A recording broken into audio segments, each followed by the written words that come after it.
afternoon, Sue.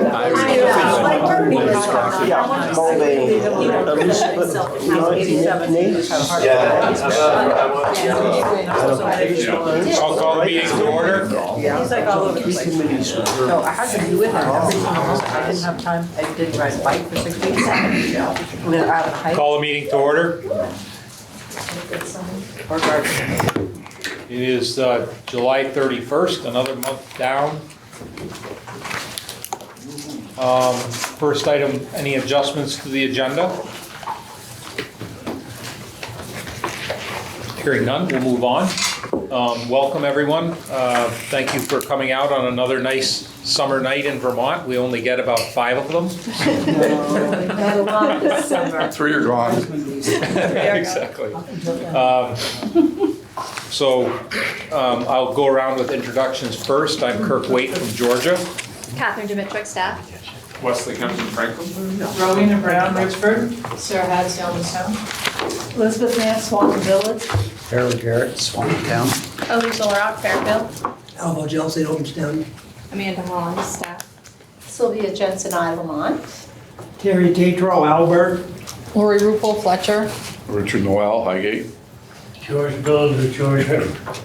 Neil Spears, Swanton Village. Pauline Steen, Fairfax. Joe Farnham, South Hero. Bob Bierman, South Arrow. Barclay Morris, Grand Isle. Howard DeVos, Great Isle. Franklin. Yvonne Handering, Franklin. Leonard Sharon, Enosburg Village. Claude Sharon, Berkshire. Thank you. Opportunity for public comment. Anyone have anything there? I don't see anyone but board members here. Commission reports. Harold? Thank you, Kirk. Your commission reports are about halfway through your packet, or a third of the way.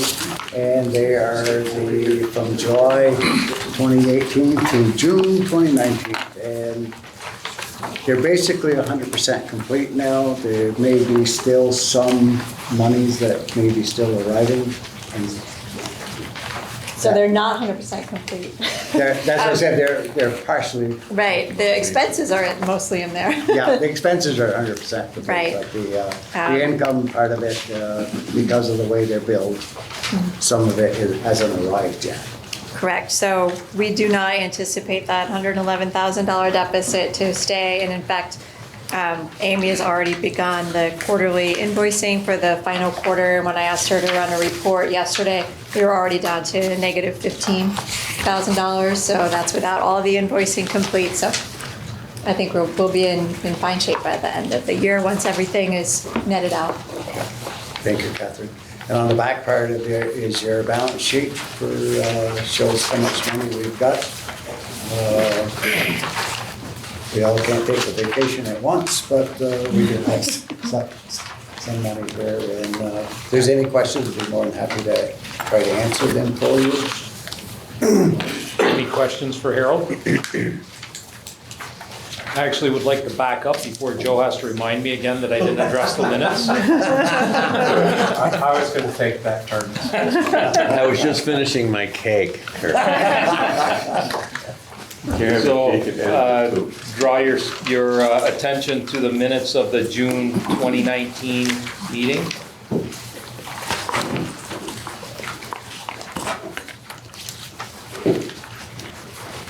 Any corrections, omissions? I make the motion that you accept the minutes as printed. Second? Got a motion and a second? I'll second. I have one here with Robin, not Robin. Leslie. All in favor? Aye. Opposed? Motion carries. Back to the commission reports. Personnel, Joe? We did not meet. Thank you. Thank you. Executive committee, we did meet before the meeting tonight to discuss the proposal that will be before us tonight on the, I should know the name by now, but the Healthy Roots Collaborative. And we'll talk about that as an agenda item later on. Project review, Alicia? We did not meet. TAC, Harold. We did not meet. Energy, Bob. We got a whole bunch of slackers in our committees. It was a nice July. It was the third day of summer. Brownfields, Laz isn't here. Anything new on Brownfields? The Brownfields Committee will meet in August. Oh, I should have brought our big check. There was a big check ceremony on Thursday, and Greta brought home a big fancy $675,000 cardboard check for the 2 new grants she was successful in getting to keep the Brownfields program going. Good. Awesome. Is Catherine, is that what we had applied for? Was 600? We applied for 2 grants, one for assessment and one to recapitalize our revolving loan fund, and we were successful in both. Yeah, okay. I couldn't remember the amount that you had said that you would apply, so thank you. Regional Plan and Policy Committee, Lynn's not here. Anything The to committee report? did meet, and the 2 things they discussed are on the agenda later in the meeting, unless Elizabeth or Bob want to add. That's what we should talk to. Well, it's on the agenda. So we've got those 2 on our agenda. Yeah. We'll talk about those later. Vermont Economic Progress Council, Al? Pepsi did meet, and they made their final determination on the city application for TIF use of funds. And it was basically they upheld everything that the city had done. It was a very interesting meeting. Unlike what was reported in the paper, the executive director and the chairman of the board did an excellent job in balancing the auditor of accounts report and Pepsi's investigation. Pepsi spent a great deal of time, including their summer retreat, investigating, looking at all the documents, reviewing everything to come up with their conclusion. So it wasn't just a whitewash of what the city had done. And in the end, though, the chairman explained how the auditor of accounts and the city and Pepsi itself came up with 2 different, not necessarily contradictory policies, but policies that did not integrate very well.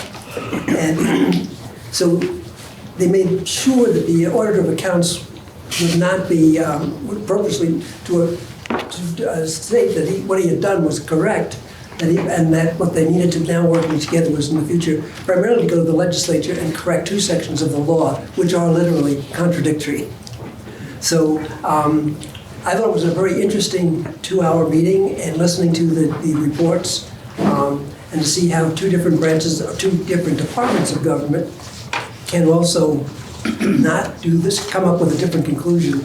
But when you look at the conclusions that each row came to, and look at that process, you can see how we had a failure in systems. And it was a very interesting meeting. The city's efforts were all upheld, and Dominic was very pleased. Thank you. Green Mountain Transit, Bob or Catherine? Green Mountain Transit, as we said in our notes here, is we did meet, we reviewed our budget issues, and we heard an update on the V-Trans transit initiatives. And I guess the other news is Green Mountain Transit is looking for a new executive director. So we're beginning the search process in the next couple of weeks. You guys go through them pretty quickly. That's a tough one.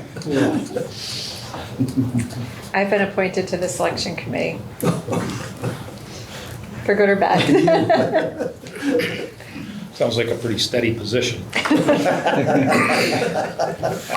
Hopefully not. Clean Water Advisory Committee, staff? We did not meet. Thank you. Northwest Vermont Regional Foundation, So I started adding the nonprofit foundation to the committee reports because it is now officially a corporation with the Vermont Secretary of State. And the application for IRS 501c3 determination has been submitted and is under review. And I will let you know as soon as we hear, which could be in a week or a month or 6 months. We just don't know at this point. You'll take a change of administrations. We'll see. So that's all good news and moving forward. office staff? Do you want to go first or do? I I can go. You can go first. Sure. We have many of our staff members are working with your communities on municipal planning grant applications, which are due at the end of September. So we're working with a number of your towns. If you think your town is interested in submitting a municipal planning grant and has not been in touch yet and would like grant writing assistance, now is the time to reach out before we get fully booked and we can't help. So we'd love to hear from you if we haven't already. Northern Border Regional Commission grants should be announced any day now, so I'm optimistic that our region will be successful and get some good grants, so keep your ears open for that. We'll share the news when we hear. Our Regional Planning Commission did not apply for any grants specifically, but we've supported and participated in several applications.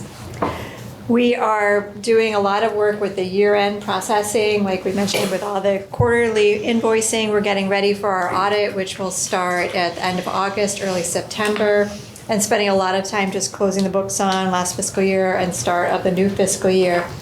Along with that comes a changeover in our ECO AmeriCorps and our AmeriCorps Vista staff people.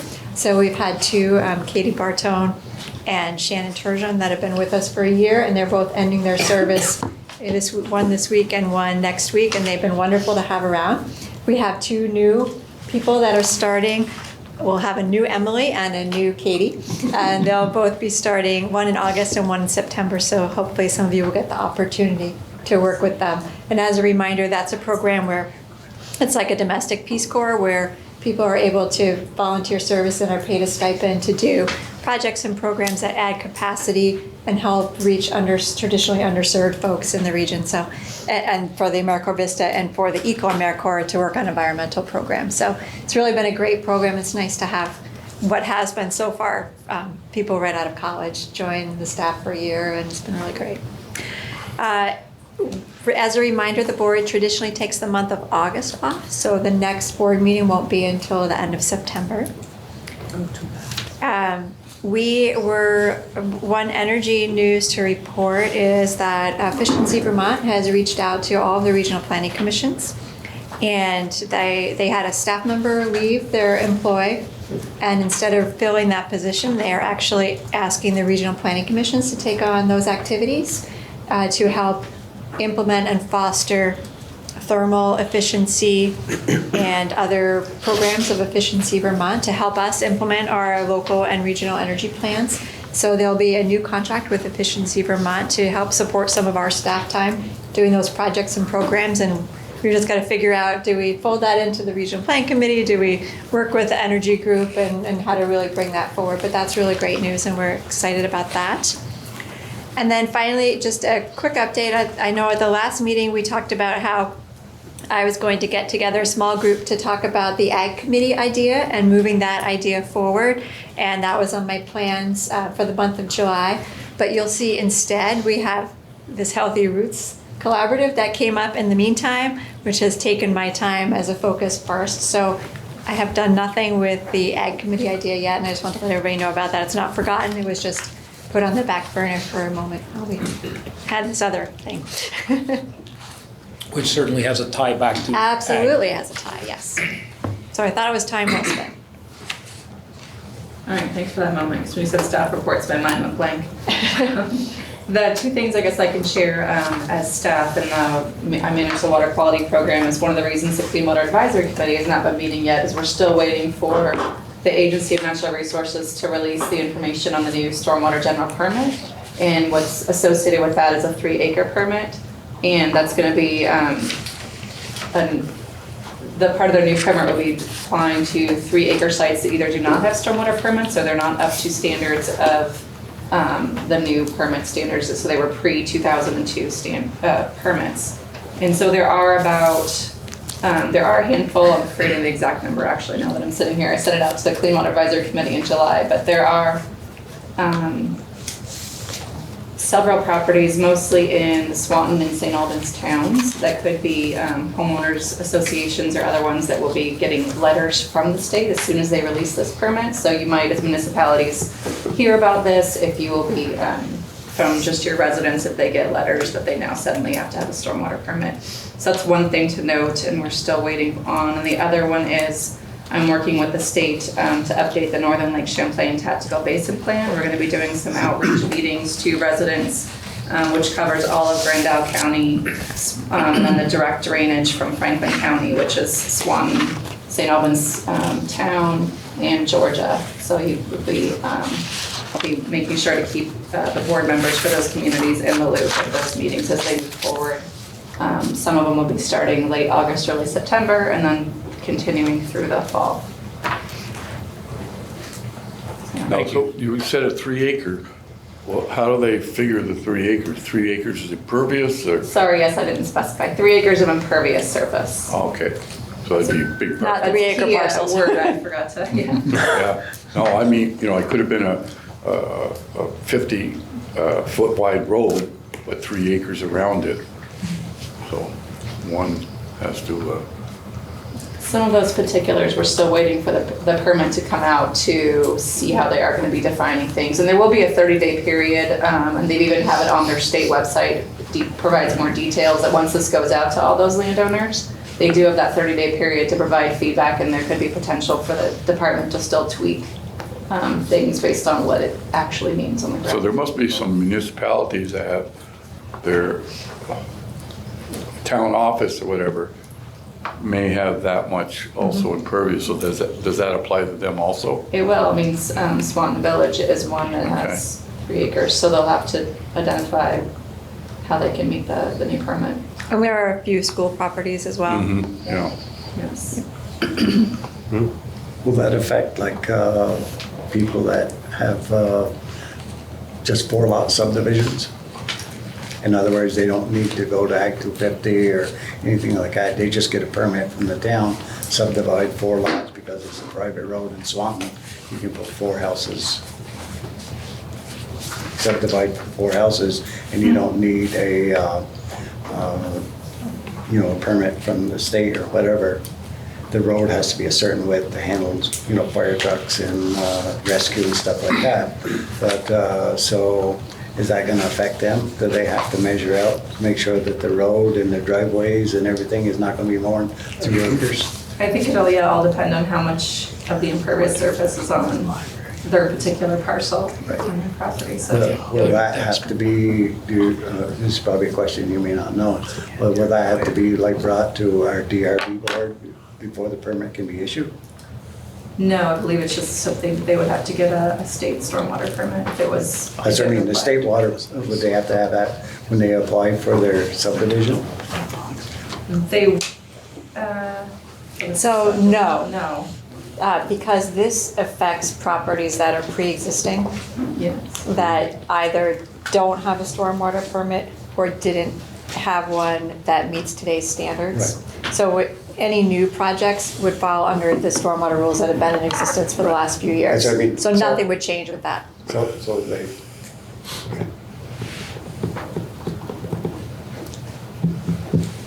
Anybody have anything else under the commission reports agenda item? 2019 indicator report, it's in your packet.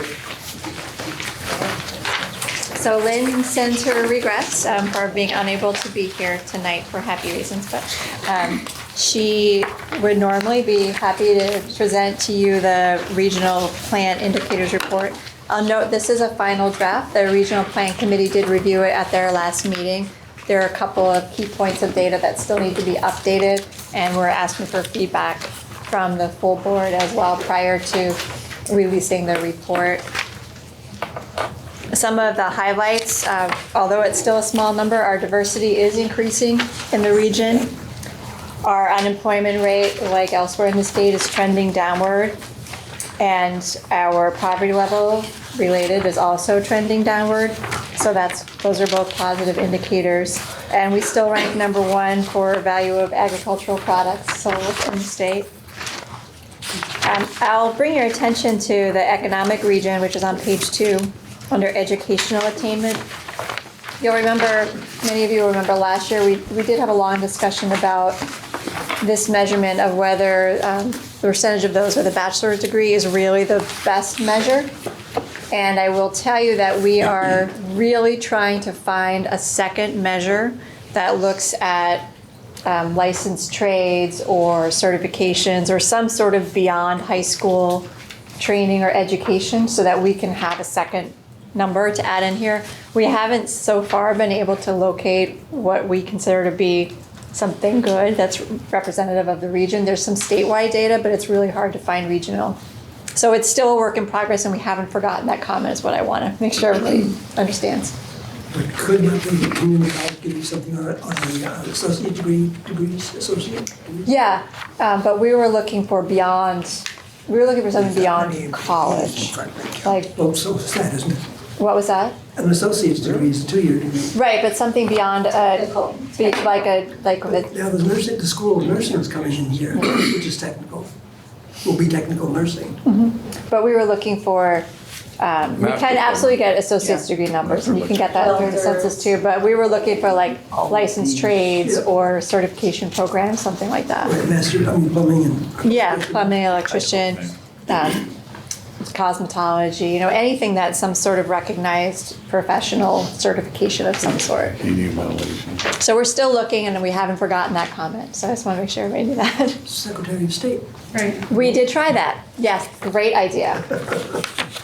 Yes, but they don't track all of them. Really? And they don't By sort. license, you mean by Correct. residents? They don't track all of the licenses because some are done by labor and industry and some are done by other departments. And they also don't track by geography. So what the data they have is only available on a statewide basis for the professions that they license. So we are continuing the search, and I'd love to hear other ideas like Al just suggested. If you have any, send them our way. Does anybody track by income?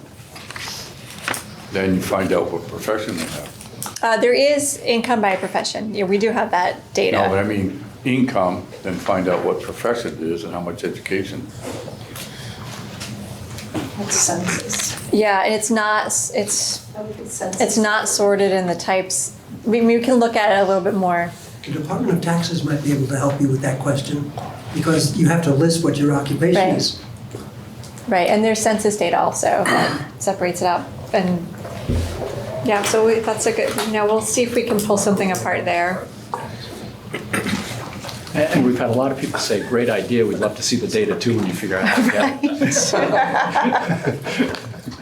Under living wage, I think it needs potentially some clarification. So it just looks a little odd that you add an adult and the living wage goes down. The reality is the living wage is $34.94. That's either $17.47 per adult, or one of them needs to make, but the combined income needs to be $34.94.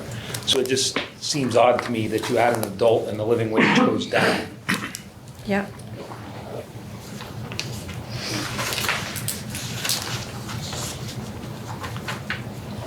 I think that's what it means anyway, is Yes, each it one would need does. to make $17.47. Okay. I found the data very interesting overall. The other thing I'll note is that under the social region for the education proficiency, we are hoping to get better data, but there's been some delay in the release of the education data that some of you may have seen in the newspaper. So we're hoping to get some better data, but for right now, we can at least see that there is still a gap between those who qualify for free and reduced lunch and those who do not.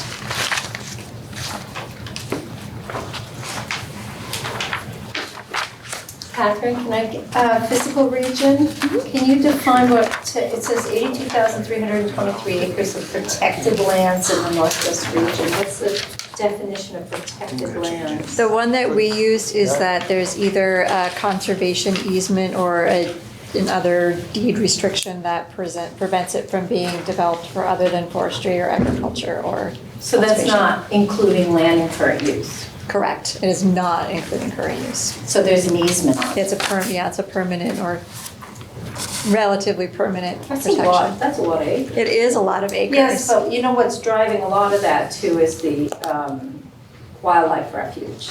there's 4,000 acres right there. Right, and there is a significant amount, especially in some big clusters of conserved farmland and forest land. Well, it's the densest, the Missisquoi River Basin is the densest agricultural region in the state, so that stands to the reason why it is. It's one of the most dense counties, agricultural counties in the United States. It's in the top 40. It's been for years. Yeah. Say that again. It's one of the densest agricultural counties in the United States. Densest? Well, the most as far as production cost, income-wise, amount of farms.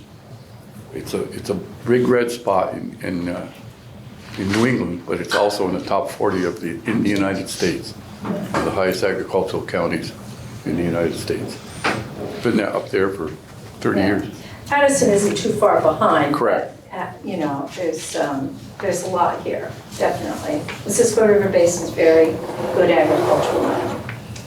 Yeah. Under educational attainment, economic region. So most of these, when it talks about a desired trend, there's some trend information, but there's no trend information associated with that one.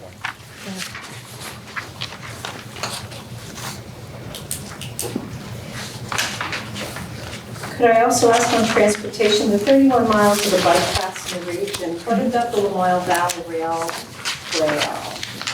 And we have the one from St. Albans to Ridgeford, but you also have the state that owns the one leading from Swanton through Highgate, Sheldon. I know it's not developed in Fairfield, could be upgraded there. Then I it think- picks up again in Lamoille County. I will verify, but my recollection is that this only counts the portion that is developed for season use. Of the Lamoille Valley? Of the Lamoille. It counts the entire Missisquoi, but of the Lamoille, it only counts the developed portion. And what would you say the percentage is still yet to be developed on that? Because it does go. In our region, I would say 80%. I think it could be a possible economic driver for this region because, it's good level biking. You can go from Swanton to St. John's Fair. And there's just portions of it that aren't completed to be able to provide that route. And if it were, what an incredible marketing opportunity that would be. Oh, absolutely. The only portions that are completed right now are the Swanton Fit and Healthy Path and a small section in Sheldon from the new bridge that was reconstructed into the village. Right. Okay. So all of the rest of it is undeveloped for four-season use, but still in use for snowmobiling in the winter. Snowmobiling or cross-country skiing or any sort of. Well, I would say there's some places in Fairfield that, I know I've seen them, I've inspected farms where it's bisecting and nothing can go through there. I mean, the bridges are out or, but again, it picks up in Lamoille County they've addressed it quite nicely in Lamoille County. They've made some big improvements. Yeah, and that was one of the Cambridge first, almost that was the Yeah. second phase. The first phase was this section in St. John's Ferry. Second phase was the Lamoille County portion. Yeah. And third phase was the Sheldon Bridge and then. We have from an there, interest same. in Fairfield on that, but we don't have anyone willing to pursue it further. So if we could get any information or motivation to the select board, that'd be great. Okay. It's a beautiful valley that it takes you through, so it'd be really incredible. And it Absolutely. is typically the only land that's not wet when That's correct. it's a safe exit anyways. Any other comments or recommendations on the indicator report? So if you- I do have a comment. Yeah. I would like to encourage the regional planning commissioners to share this with their local legislators. Surprisingly enough, a lot of them are not aware. I was able to share this with mine in Fairfield, and he was quite taken by it. And we have since been sharing it with higher ups. So it is a snapshot of some of their really important things that they discuss. They don't always know a lot about. So could you send this report out independently of the things? Would that make it easier to communicate with us? Yes, what I was going to say is we'll take these comments and then a couple of fine tunes that we need to still do and we'll distribute it out to everybody so that you'll have it. And then we'll do a series one of our jobs of the new AmeriCorps Vista person is to do a series of newsletter articles highlighting pieces of this data and what does that tell you actually about the region? What story does that tell you about the region? Good job.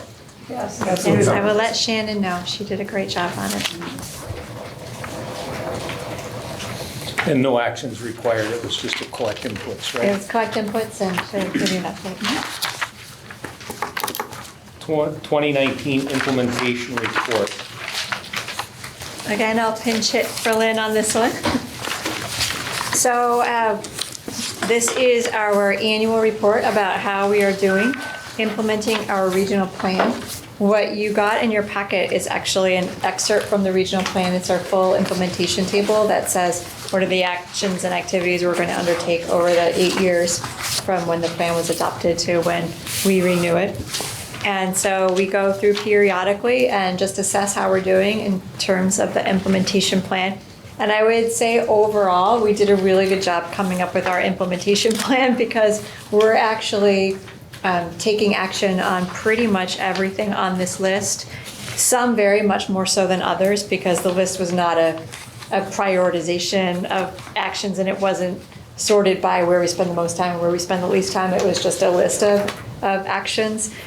So I would say we are hitting on 90% of them with some really active projects and work. And then a few that were not, it's either because it hasn't been an issue or we need to decide whether we actually want to devote some time to that item.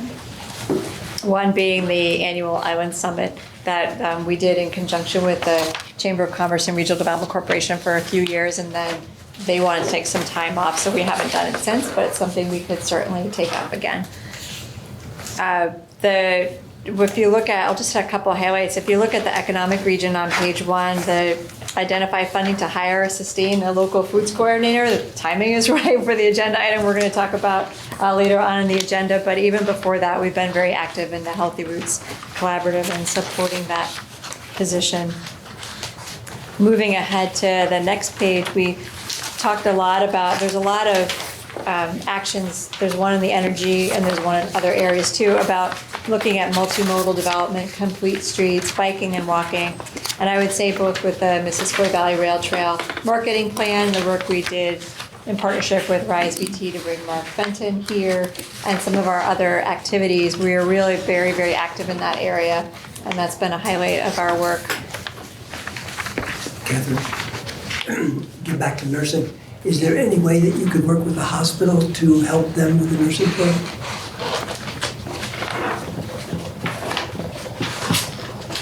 Yes and no. Okay, I'll leave it there, but just to make you aware that they're having problems getting enough nurses. Yeah, we did, to a certain extent, like we gave some advice to some grant applications to help support the new training program and the new building in the city. And so in those ways, yes. Yeah, that's mostly what I was thinking of, Yeah. the new building. Or now the hole in the ground. Right. Well, it will be an exciting new structure. We are not going to be one of those places with that hole in the ground that That's stays a forever. hole in the ground. So for the social region, we are participating in 2 newer programs I just wanted to highlight. One is the Great Neighborhoods Project, which is a state-run program to look at what zoning and planning activities can happen at the local level to encourage a diverse variety of housing, or at least to make sure there are no barriers to a diverse variety of housing available for current and future residents. And then the second is that the Chittenden RPC has embarked on a 2050 study to assess I-89, and we are participating in that effort as well.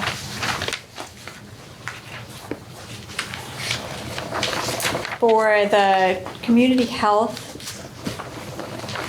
I will note that we did have in here as an action item to do working with partners on any regional mental health summits, if any were ongoing, and we have not partnered on it, but there have been our mental health agencies in the region are actually doing a series of trainings that you may have seen in the newsletter to really bring community awareness to mental health issues in the region, and so that is ongoing even though we haven't participated in it.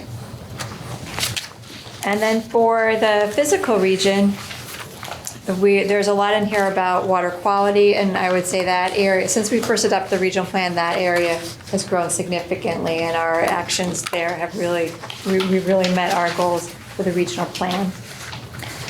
For transportation, I think my biggest disappointment of any of our regional plan actions is that despite Bob and I's best effort, we have failed to achieve transit service from the ferry or anywhere in Grand Isle to anywhere except for the Alberg service that currently exists. And we have failed to be able to expand anywhere else in the region. There's certainly some issues with funding and local match that we continue to work on as in this implementation plan, but it would have been my hope when we first did this that we would have had success to report by this time.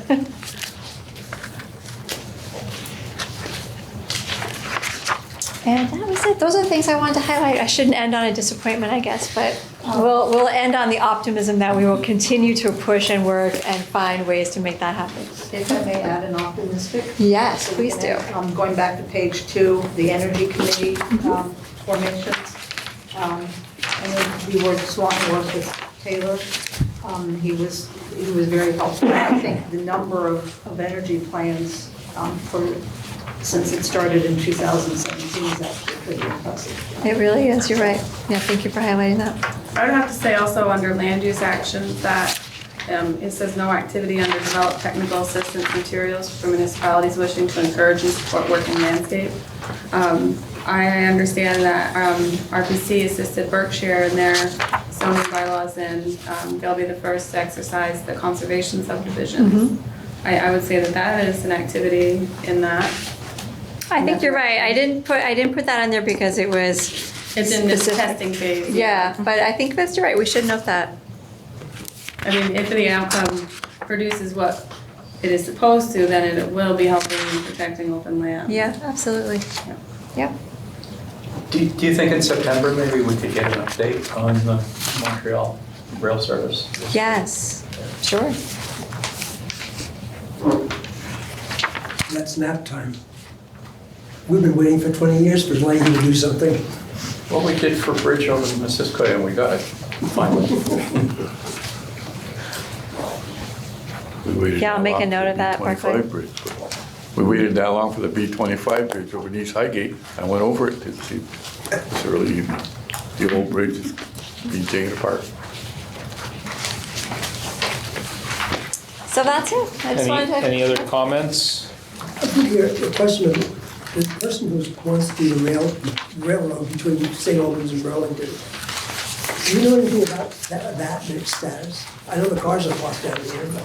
So all I can tell you is that the Agency of Transportation and our congressional delegation asked Chittenden RPC to submit a Federal Highway Administration grant to examine the feasibility of that commuter service using those cars from St. Albans to Burlington, including Montpelier and Middlebury.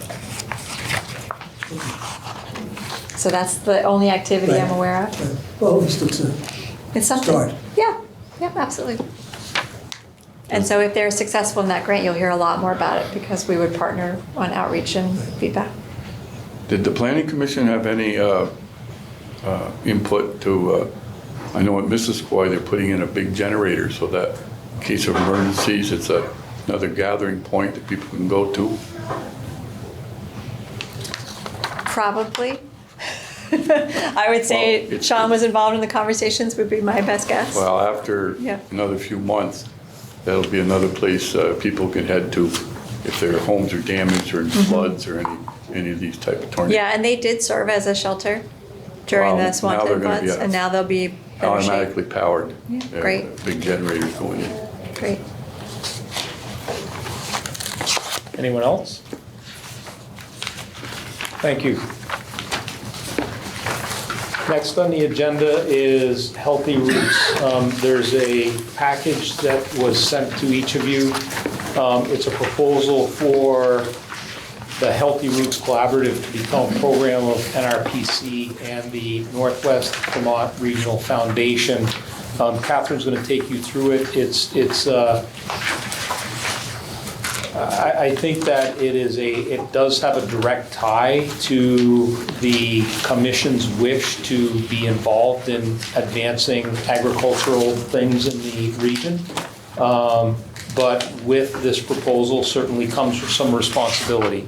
So we want to make sure everyone understands the proposal and that we have support for it. So, thank you, Catherine.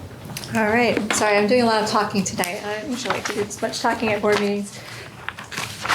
So first, let me tell you a little bit about what Healthy Roots Collaborative is. You did have a 2-pager in your packet that highlights some of their recent activities. But Healthy Roots Collaborative is a program that's currently housed at Northwest Medical Center that works with producers, farmers, institutions to help promote working landscape, promote agricultural sustainability and viability, and promote the use and consumption of local foods and local value-added products in the agricultural realm. It was started several years ago in a partnership with Franklin County Industrial Development Corporation and Northwest Medical Center with funding from Northwest Regional Planning Commission through the HUD Sustainability Program grant that we had. And we did those mini grants. One of them went to start the Healthy Roots Collaborative. Since then, it's received some really strong institutional support from Northwest Medical Center, as well as partnership support from other organizations that are involved, NRPC, Franklin County Industrial Development, South Hero Land Trust, the Abbey Group, Community Action, CBOEO, and others. And it has continued to operate in these program areas that you see in the 2-page summary. Northwest Medical Center, for 2 main reasons, one from a cost perspective and second from a management perspective, has decided that they can no longer house the Healthy Roots Collaborative and be the host organization. Then discussions with the advisory committee, which Bethany currently serves on, the advisory committee really felt like Northwest Regional Planning Commission could be a good host for the collaborative and has asked us to consider whether we would now be the host for the Healthy Roots Collaborative. The hospital is committed to providing $80,000 a year to help support the program. The first year, I think, is a strong commitment. Second and third years, like with any commitment like that, would be a decision they would make each year. The program also has other funding sources through private foundations, special grants, memberships, fee-for-service, and other actions and other financial supports. There are currently 4 employees that work in the Healthy Roots Collaborative, 3 of which are actual employees and 1 of which is a consultant. So of the 4 employees, 1 of them is already employed by Northwest Regional Planning Commission. That is the gleaning position. It's a temporary seasonal position. This is the 2nd year that we've hosted that position on behalf of Healthy Roots Collaborative. 2 positions are co-coordinators, one that focuses on grants and financial management, financial training, and the other that focuses on the farm viability programs. Those 2 employees are currently Northwest Medical Center employees, and under this proposal would become employees of Northwest Regional Planning Commission.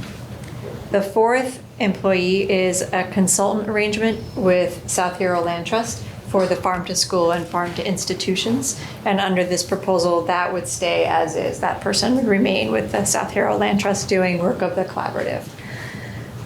So what the advisory committee is asking the commission to consider is whether we would be willing to take this program under our auspices of the Regional Planning Commission. In giving it some thought and talking to advisory committee members and staff and working with Bethany, the proposal that I laid out for you to consider would be to bring this program under our umbrella but it would stay a branded program, the Healthy Roots Collaborative. It would be a program that we operate under our umbrella, but it would stay its own identity. The 2 employees would become employees of the Northwest Regional Planning Commission. The funding would come either through NRPC if it's appropriate for a governmental role, or it could go through the foundation for those funding sources that need a nonprofit in order to be funding the program. The idea would be that the if we agree to take this on, we would make it very clear to folks that we aren't taking on the financial responsibility for running this program, except for the fact that we will be running the program, but we are not taking on liability if the funding isn't there. So if the program is not sustainable and RPC is not committing to provide the funding to make it sustainable. So that would be made clear to everybody up front. The program currently is overseen by an advisory committee that already exists. And if we move forward on this, that advisory committee would become a committee of NRPC. So like our other committees, you would review and approve the bylaws and the rules of procedure. And I would recommend adding a seat or two where a board member could serve on that committee as well, in addition to Bethany serving on it. But the ultimate decision-making, ultimate authority would reside with this board. They would be advisory to the program. If the board approves it, the transition would need to happen by October 1st. That is when the hospital has decided they will no longer support hosting the program. So given that timing, if you so choose, the action that the board would appropriately take tonight would be to authorize the executive committee to move forward to work out details if it's something you support. There's probably a million questions. I'm starting with Colleen. Why did the hospital decide not to support it anymore? I think two main reasons. One is that they went through a series of budget cuts and cut a number of things. And one of the things they decided to cut was this program. The financial support that they have provided for it is greater than what they're committing to provide in the future. So they are definitely decreasing their financial support.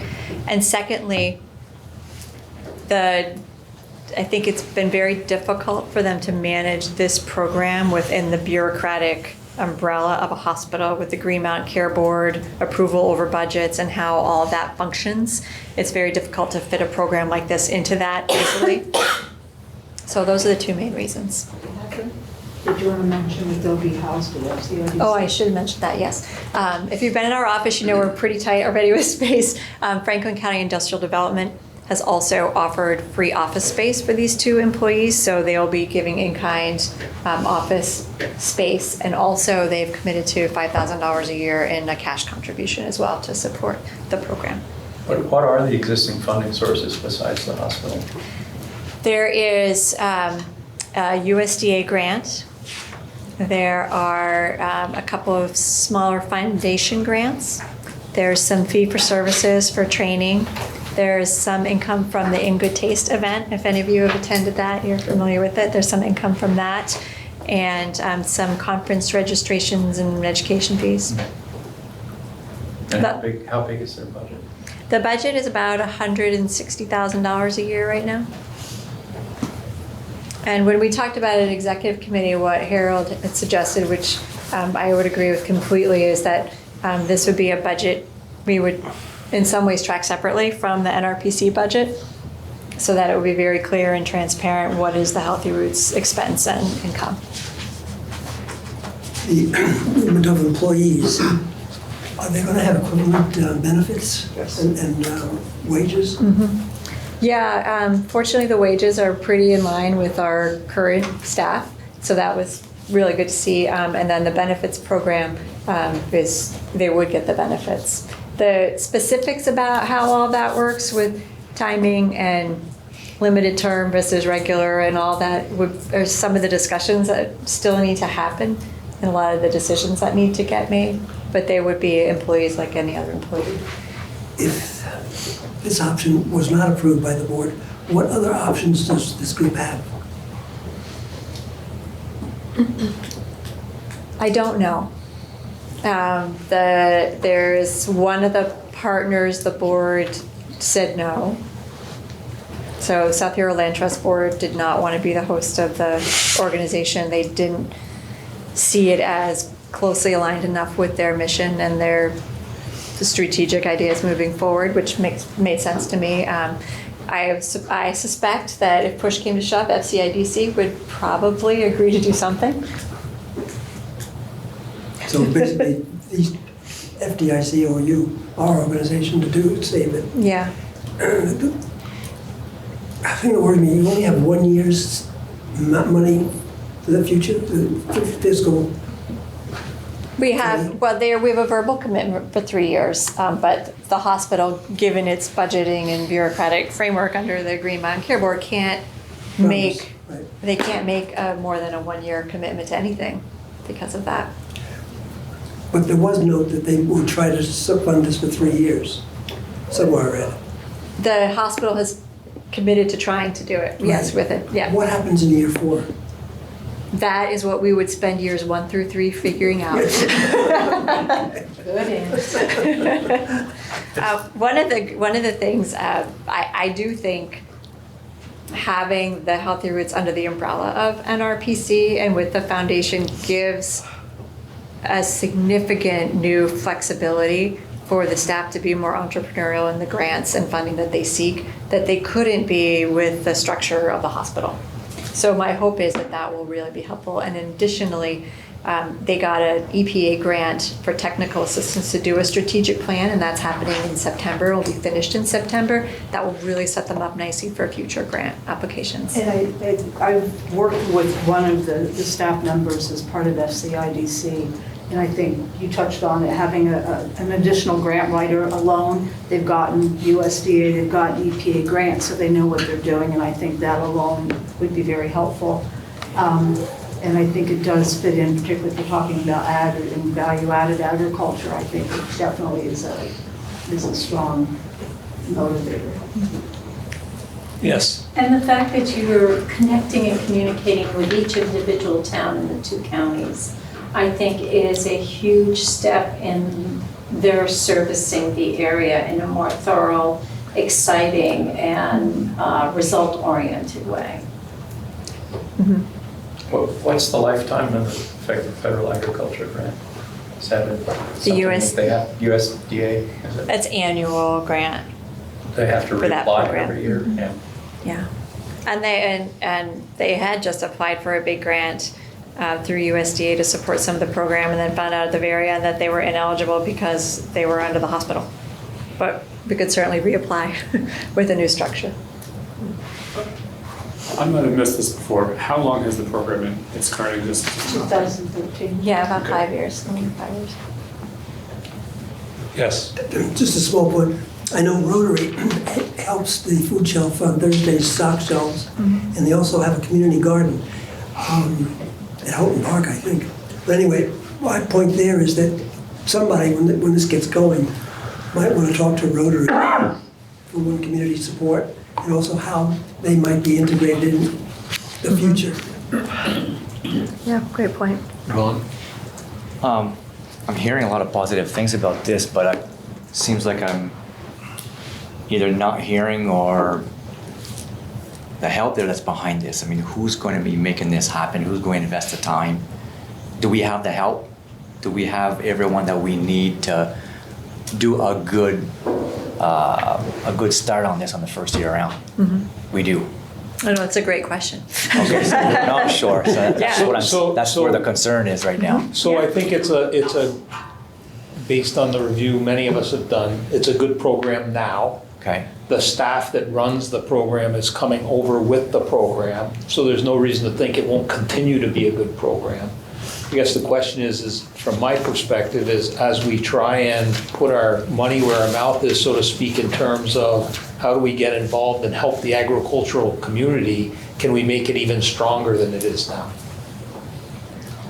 I think it sounds like there's a lot of room for that to occur. I don't think short term is a real viable option to help the agriculture aspect economically, perhaps, but I do feel the potential for this is there. People, I think we're fortunate in our state where a lot of people do realize that a lot of our food is grown in suspect circumstances by corporations who really don't care. And I think if we could exploit this to a point where we make this something the community in general would have support, I think it would behoove us to do so. And Yvonne, to further answer your question too, one of the, if I had 2 concerns about this, And they're both related to our own capacity, our current capacity to take on this program. One would be financial management, given Amy's limited hours, and the second would be mine and Bethany's time and ability to actually give it enough attention to bring it over. And so those would be my two concerns, if I had them to express about this proposal. But in thinking about those concerns, there's a couple of things that give me optimism and cause me to not be as concerned. One is that the current staff do a great deal of their own financial management and grant tracking. Because of the system that they work under now, they have by necessity done that. So they'll bring those skills and those practices and that structure with them to our office. And second, Bethany already is involved in the advisory committee, so she's already involved in a lot of the programs. And because they already are used to working rather independently, it's a team that is already formed, so we're not creating it new. So it's not going to require the time that it would take from, say, Bethany or I to create something like this new. So the two areas that would usually cause me the greatest concern, I'm not as worried. But it's something that we definitely need to consider. I would have to say from experience as a parent of a child that was at a school that benefited from the Healthy Roots Collaborative, that it actually helped me as a community member identify where my local CSAs were for local produce, for locally grown and produced produce, which otherwise I was unaware of because a lot of them don't advertise. They do it because they've always done it and they've always had the same customers, and it was able to help them grow their customer base. Because when kids came home and they talked about like, oh, well, we made salsa or we did this and we made pesto and well, you know, they grow a lot of it at the school, but they also had a lot of it donated by local growers. Oh, well, where did you get it? Well, we got it from this farm and we went on a field trip to this farm. And so we actually have 2 new greenhouses in Fairfield that are looking to participate either in a program like this or similar. So I think it has potential to grow as well. I agree with both of you about that. Then there's the other fact too, that besides helping agriculture, people become healthier. Yes. Yeah. And it's preventive maintenance. Yeah. Maybe the hospital doesn't want that. Well, it actually says here that they were able to prescribe CSA shares to patients here at Northwest. At the healthy prescription, yeah. Yeah, that's a great thing. Because some people just, you know, they don't know where to get it, they don't know how to store it. That's something else I think we could help. Keeping produce longer is something that I think a lot of people struggle with on properly storing it, so they're wasting a lot of it. But yeah, I hope to see that we will still have that availability for our physicians to prescribe that. It's fully funded for the remainder of this growing season, and then part of their job would be to find the funding for the next growing season. Yeah. Just one last question. Logistically, you're placing these people on FDIC's property. How are you going to supervise and be able to answer their questions? Not being a believer in the telephone, but face-to-face with all your other responsibilities. Should you move some of the people, older, staff members. More experienced. More tenured. Or experienced over to the, under the Franklin County Industrial Development, where you know how you work, and that wouldn't be a major impediment. Keep these people close to you until they understand our system. Yeah, I think because their program is so independent right now that it's easier to keep them together at FCIDC rather than splitting up some of our current staff. However, I do recognize that challenge. And one of the things we talked about is, we have our weekly staff meetings as we're able to pull them off, and making sure they are always there for those, and that in addition we would set a standing time where we check in regularly on a weekly basis on how programs and projects are going. And then I suspect that I might see them almost as often as I see all the rest of our staff, given all of our meeting schedules and how we're all coming and going all the time. It's not like we're in an office where everybody's at their desk all day, every day. So I think we will have to be more intentional about making sure they're integrated than we would if they were in the office, but I think it's doable. Is there any obligation to the RPC if we do take this on for cold storage of any produce? No, not right now. Not unless we so choose in the future. But it does not come with a cold storage facility that we need to manage. We could turn the basement into a root cellar though. We do have a very, very available cold storage facility. Full of some roots already, actually. Any other comments, questions? So the request is for a motion to approve of the executive committee moving forward with bringing this under the auspices of the Regional Planning Commission. And all of the duties that go with making that work. I'll make that motion. I'll second that motion. Any other discussion? Can I add that from my perspective, if this motion passes, with that comes the ability of the executive committee to pull the plug if there's a red flag or a roadblock that comes up that makes this an insurmountable project. Okay, so I want to make sure Are everybody... you willing to modify your motion to include that? Thank you. And the second as well? As well. Any other discussion? All in favor? Aye. Opposed? Abstentions? Motion carries. Great. So at the September board meeting, there should be a lot more to report.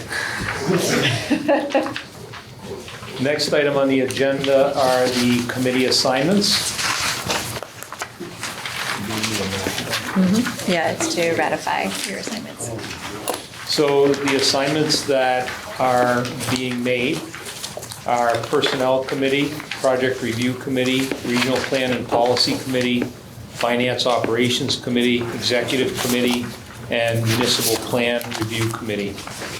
The motion that I would like is to ratify these appointments.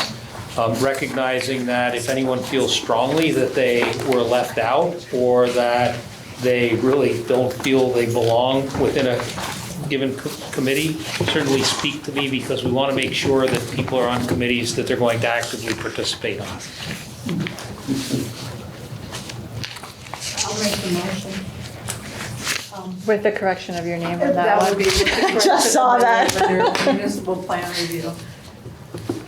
Second. Any discussion? All in favor? Aye. Opposed? Motion carries. Thank you. Is there an energy committee? I left it off.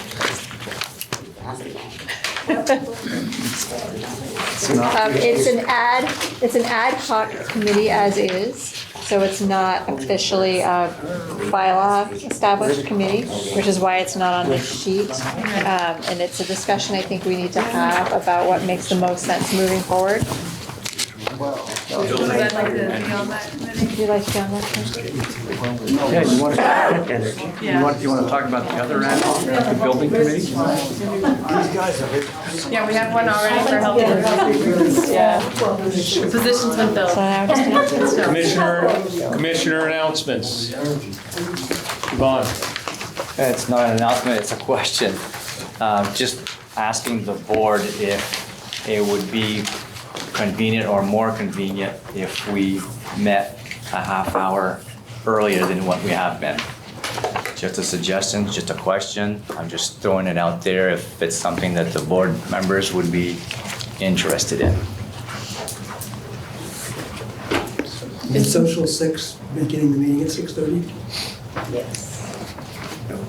if we could have it. And I know it's only a half hour, but sometimes the meetings can be lengthy, and it's myself, I like to have a good meeting with good discussions, and I don't like to rush things along. So if you want to start at 6, fine, whatever. I'm just asking if we can start if the board wishes to start a little bit earlier so we can at times have a little bit more time to discuss. Just, we don't have to make a decision tonight, I'm just throwing that out there. Yeah, and as we come into the winter months, I think that's a great idea. Well, I guess the question is. As someone who has to go faster than I should to get here on time. Except sometimes we're also trying to Not my do preference, committee but- meetings beforehand. If you're, I don't know if that would impact it, attempt at having committee meetings beforehand or not. It's just a question, I'm not insinuating. It's a fair anything. question. I just, So, You could do like we do at our TAC meetings. Our TAC meetings, we don't have the social half hour.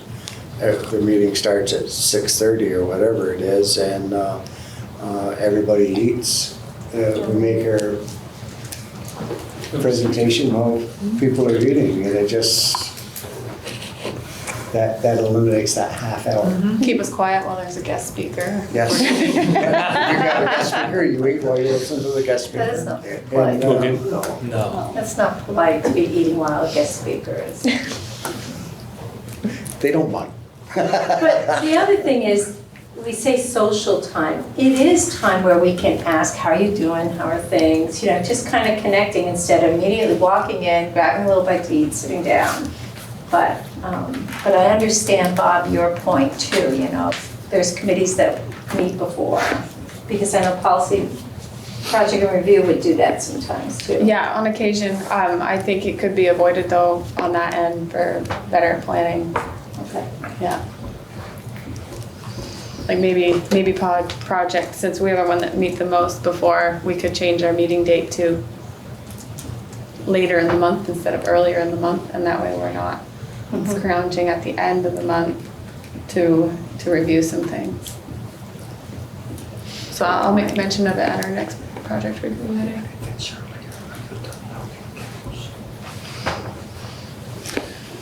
So I think it's something to put some thought into, potentially. I don't, I think it would be problematic for some of us and better for others. I know from a executive committee perspective, it's always an option to be able to call a relatively quick meeting on a night that you know people should be available anyway. So we've used that to our advantage a few times. Tonight was one of them. So I kind of like having that, a bit of gap before the meeting that is available for people if they need to have a meeting. It's also one less road trip for a lot of people. Right. How long was your executive meeting this evening? About 30 minutes. So, We met at 6. so would it be possible that the executive committee could meet at 5:30, or is that a little too much? That's a potential for all people, right? I just Yeah. know, for me, 7 can be a struggle sometimes, right? But We'll cover the speeding costs. Can we agree to put it on the agenda for full, you know, we'll probably have more commissioners in September, and just have a discussion, and we can Sure. all think about it? makes sense. Thank you for bringing it up. Sure. Anyone else? Yeah. I have an announcement that on Saturday, September 14th, I'm going to utilize as much free advertisement as possible. We're trying out our Islemont Preservation Trust and the Islemont Community Organization is hosting an evening of Quebecois folk music in the Conservation Barn, which is this gorgeous barn that's been renovated, and it has a small stage, piano. This is a 3-piece band that's going to celebrate folk music. If I know Claude in Enosburg, you put a lovely one on that filled the Opera House. It was, people got up, danced, you know, they really, it's quite fun music to listen and to participate in. And I look around this room and I know 5 of us speak French in here already and have that French cultural heritage. And if we don't speak it, we certainly know somebody who does. And along the Canadian border, you know, it's our heritage. And I'll celebrate St. Paddy's Day as anybody else. So, you know, I mean, I think we just celebrate our diversity, right?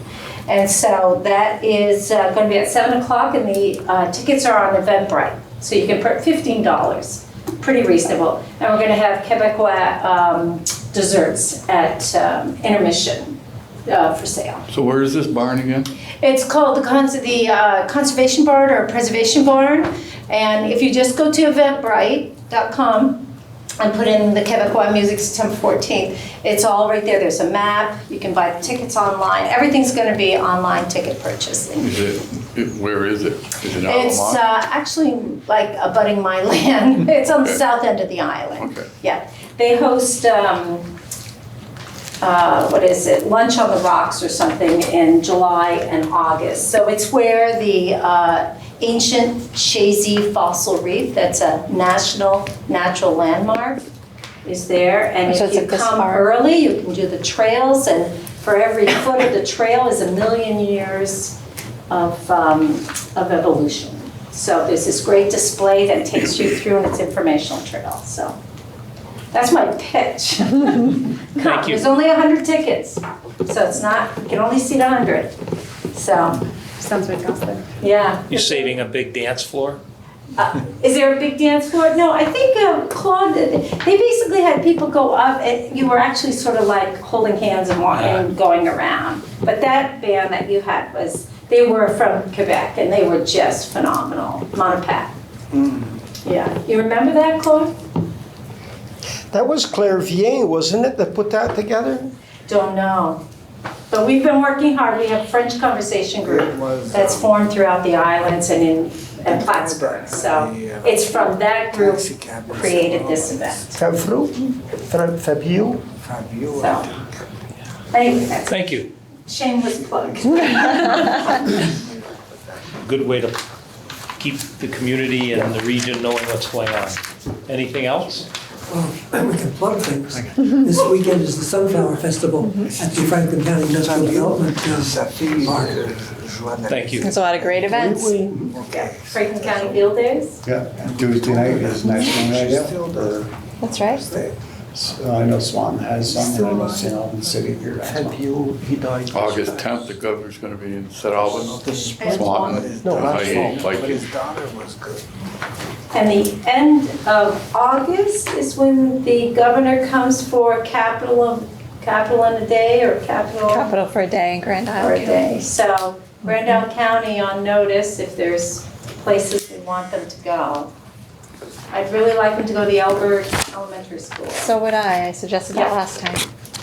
They did come to Islemont and went to the Happy Bird Farm or something like that and made quite an impression. Two hardworking folks that have really just built something out of, an idea, and they're doing quite well. They really are. And the governor and our secretary really enjoyed visiting. Thank you. Anyone else? No, there's a notable celebration that a cake is acknowledged. Yes. Yeah, so Catherine, this is her, she celebrated her 25th year. It's a bit ago. So there is cake up there, and Catherine has done a fantastic job for 25 years, and we're only going to expect her to work 25 more. So, You're here. thank you for everything you've done and continue to do. It's been a lot of fun.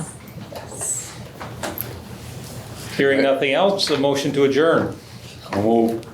Second. All in favor? Aye. We are adjourned. Thank you. Thanks.